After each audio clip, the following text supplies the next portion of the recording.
¿Qué tal, Manuel? Acá Damiana y Darío te saludamos. Buenas tardes, Damiana, Darío y la audiencia en general. Un placer comunicarme con ¿Qué ustedes. tal? Buenas tardes. Manuel, ¿es un hallazgo que podemos decir sorpresivo, una casualidad, o es algo que empieza a pasar y a repetirse, la aparición de animales salvajes en ámbitos ya donde avanzó y donde está habitados? No, en general está ocurriendo mucho por varios motivos, ¿no? Muchas poblaciones naturales de animales silvestres se están recuperando porque en el campo hay generalmente menos personas trabajando, menos operarios rurales. La caza se hace menos frecuente, es una actividad que ha ido perdiendo adeptos. Y los animales muchas veces buscando un nuevo territorio, porque muchas especies, como el jabalundí en particular, son muy competitivas entre ellas, ¿no? Entonces, cada individuo nuevo, juvenil, necesita buscar un nuevo territorio, hacen incursiones y llegan a lugares urbanos, poliurbanos, y empiezan a ser más visibles por las personas. Y a su vez se ha sumado algo que tiene que ver con la comunicación.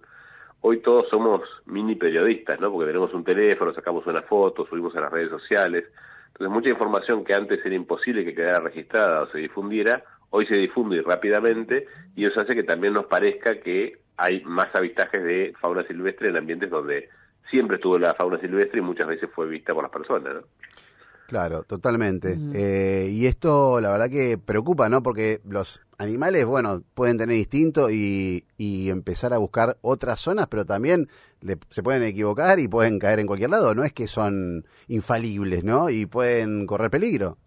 Sí, sin duda. Lo que siempre se busca es tener un diseño urbanístico que sea permeable a la biodiversidad, que le permita a la fauna de diferente tipo poder moverse en las ciudades y en lo posible sin pasando desapercibida, ¿no? Y esto ocurre en muchos lugares donde, bueno, en Buenos Aires podemos ver comadrejas, por ejemplo, que a veces asustan o Sí. preocupan. Es una parte importante de la fauna silvestre y cumple un rol también en el ecosistema, Sí, pero también, bueno, hay diferentes especies de aves, hay ciudades en las cuales hay especies mucho más salvajes que están presentes. Yo vivo en la ciudad de General Madariaga.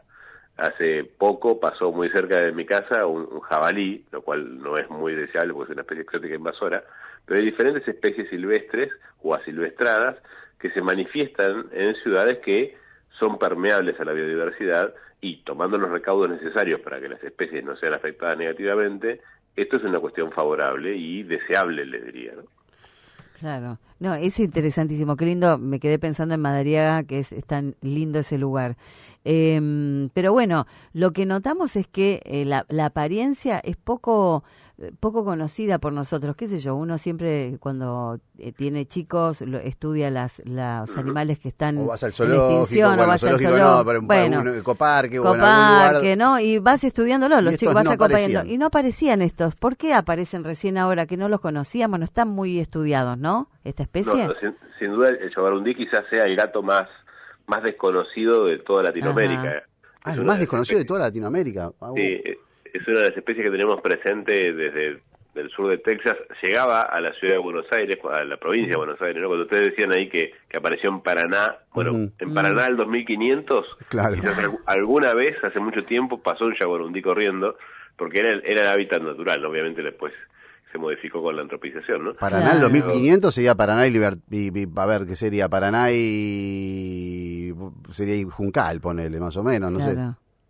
no me quise arriesgar ahí porque no soy tan conocedor Pero sí, pero de puede De las ser. alturas. Claro, pero es el Claro, centro. pero Claro, en porque en la el vieja centro, aldea de sí, Buenos claro, Aires, obvio. en los primeros bueno, comienzos, ¿no? así que bueno, y ahí seguramente estaría posiblemente buscando Mm. predar alguna presa que hoy tampoco está presente en esa zona porque se ha modificado el Obvio, ambiente, ¿no? claro. Pero esto tiene mucho que ver con las especies que son muy escurridizas, tienen un muy buen camuflaje. El jaguarundí adopta diferentes colores, diferentes tonalidades, ¿no? Entonces esto lo hace, es también bastante único dentro de los felinos, porque pueden tener pelajes grises, plomizos, negros, marrones claros, oscuros, y Son eso hermosos. hace que sea muy bueno para camuflarse justamente en los diferentes ambientes en los cuales se mueve. Por otro Claro. lado, es muy ágil, es muy rápido, es un gato de perfil bajo, podríamos decir, ¿no? Pensando en la descripción de un vehículo, de un auto, es bastante largo y tiene patitas bastante cortas en relación a otros felinos, entonces muchas veces se confunde con un hurón. El hurón mayor, que también habita la zona norte de Argentina, es bastante confundido con el jaguarundí, y no es un gato que sea muy presente en espacios donde hay personas, es bastante esquivo de las personas, por eso sí es una rareza esto que ha ocurrido. Pero el felino de por sí no es esquivo de las personas. Sí, sí. Cuando seguramente antes de que vos veas a cualquier felino, Él te vio a el vos. felino ya te vio, Sí. te sacó la foto, ya sabe quién sos, cómo te comportás, digamos, ¿no? Pero por eso mismo, a veces los felinos uno los ve cuando realmente se dejan ver, o como en este caso, quedan acorralados en una situación en la cual, buscando un escape, no lo encuentran y son atrapados por las personas. De hecho, cuando se hacen cacerías de felinos, muchas veces se hacen con perros, lamentablemente, porque los perros persiguen a los felinos hasta que los felinos obtienen un lugar alto, generalmente en un árbol, y ahí es donde los cazan, ¿no? Eso se usa mucho, lamentablemente, para la caza de los pumas, particularmente. No es fácil encontrar felinos sin que ellos se den cuenta que uno lo está buscando, ¿no? Totalmente. Bueno, aprovecho ya y te paso a otro tema candente, ¿no? Aparte del jaguarundí. Los carpinchos, ¿qué pasa con los carpinchos? ¿Qué va a pasar con los carpinchos, no? Mira, justamente he dado varias notas al respecto de eso en estos días. En agosto del 2021 fue la primera vez que nos llamaron por esta supuesta invasión de carpinchos de Nordelta, era en pandemia, y bueno, todo parecía ser que toda la fauna nos estaba invadiendo, entre muchas comillas, y casi todos los inviernos aparece la novedad de que hay muchos carpinchos en la zona de Nordelta. Esto tiene que ver, en mi apreciación inicial, con que los carpinchos están siempre ahí, pero bueno, en verano, con más calor, con más alimento en la zona lacustre, se mantienen mucho más escondidos en la parte que no es visible. En invierno, ante la falta de alimentación, ante una condición más fría, menos agradable en la zona lacustre, salen más a la zona de pastizales, que incluye los jardines de muchas casas que están en Nordelta, porque hemos visto un montón de fotos y videos donde termina el estanque de Nordelta y a 10 metros, 5 metros, ya hay una piscina, ¿no? Para el carpincho eso es parte de su ambiente natural, o sea, no hay una diferenciación. Así que bueno, en primer lugar, ha habido diferentes indicadores entre 700 y 3.000 carpinchos. Yo no puedo decir si es cierta una cifra o la otra. Claramente diría que es muy difícil saber el número exacto, porque no son identificables individualmente, si no tienen manchas, no tienen rastros que uno pueda permitir saber que el carpincho que vio en esta zona hace una hora no sea el mismo que vio en otra zona 2 horas después. O sea, es muy difícil hacer un conteo si no hay un diseño de muestreo, si no hay una metodología específica que a través del avistaje directo o con el conteo de las huellas, de las fecas, de los rastros que dejan en diferentes lugares, uno puede hacer la estimación. Lo que sí les diría es que no es una preocupación mayor para la conservación por dos cuestiones. Una, porque es una especie que no está amenazada, es considerada de preocupación menor por la Unión Internacional de Conservación de la Naturaleza, tiene mucha distribución, está presente en muchas partes, con mucha abundancia, y la otra porque la conflictividad real que genera, que se coma unas plantas, que ensucie una pileta, que pueda así defenderse de un perro que lo ataca y que pueda llegar a lastimar a un perro mínimamente, porque es un animal que no tiene medios de defensa muy grandes,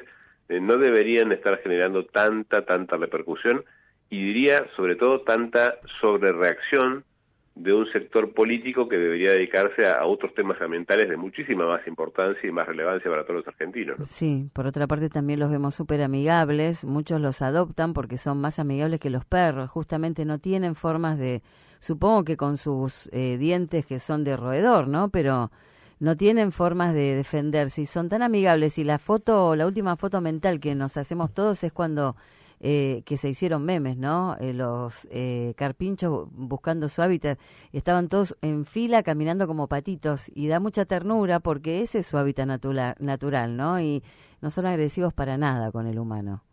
Sí, bueno, es cierto, no son agresivos. Como defensa tienen dos incisivos poderosos que, bueno, pueden llegar, de hecho los usan los machos cuando pelean entre ellos porque disputan su territorio, pero bueno, para llegar a un ataque defensivo, en realidad una defensa, un carpincho, hay que ponerlo con mucho estrés, o también otra cosa que vos decías, cometer el error de adoptarlos como mascotas. Eso también está muy mal. Son animales silvestres, no son mascotas. desarrollan un comportamiento silvestre y agresivo cuando, por ejemplo, tienen madurez sexual o algo por ahí los puede poner nerviosos.